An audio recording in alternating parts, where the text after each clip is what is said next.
Time flies, doesn't it? It almost seems like yesterday that I woke up on a nice, cool December morning, eager to hop on my Switch and play the continued story of Scarlet and Violet in the Indigo Disk. But I know you ain't here for the sentimental stuff, but instead for why I think Kieran did nothing wrong. First order of business, the Kitakami incident, trademarked by me.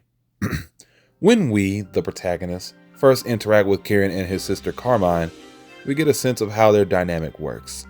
Carmine's the typical bigger, older sibling who, to a degree, or all of them, has superiority over her meek younger brother who hides behind her as her shadow. And oh my, look at how Carmine treats her brother at times. Talk about setting up an inferiority complex in the kid. But it gets worse, don't worry.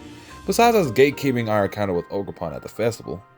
The next day, when Kieran's grandpappy decides today's a good day for story time, Carmine instantly rushes her brother off. Poor kid couldn't even wake up properly, might I add. Only for him to still hear everything from behind the wall. Kieran already feels like an outcast with sympathy/admiration for the supposed monster of legend, but now his own family, and possibly his only friend, us, have pushed him away and kept secrets from him. This is the equivalent of inviting your homie over and they instantly get more affiliated with your family than you ever were. That's tough. Witnessing this much betrayal made me sick. And all we could do was stand there. But what happens next personally hurts me to my core.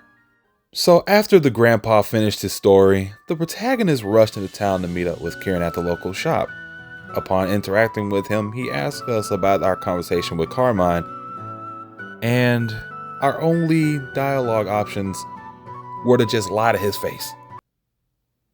So you're telling me that we, the protag, the face of purity and unwavering morality, would side with Carmine, the person who treated us like we were illegal to set foot in Kitakami, rather than the brother who we traveled with was more welcoming and had befriended us?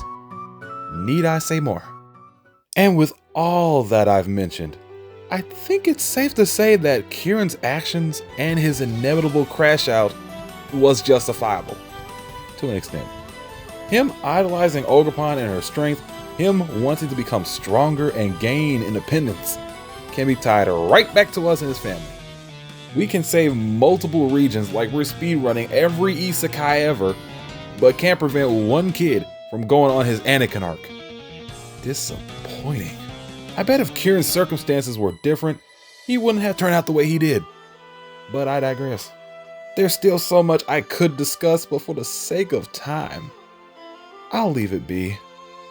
I know that everybody on the planet has made a proper in-depth analysis on Kieran's story arc, but I wanted to throw in my 2 cents on the topic, since he is one of my favorite characters.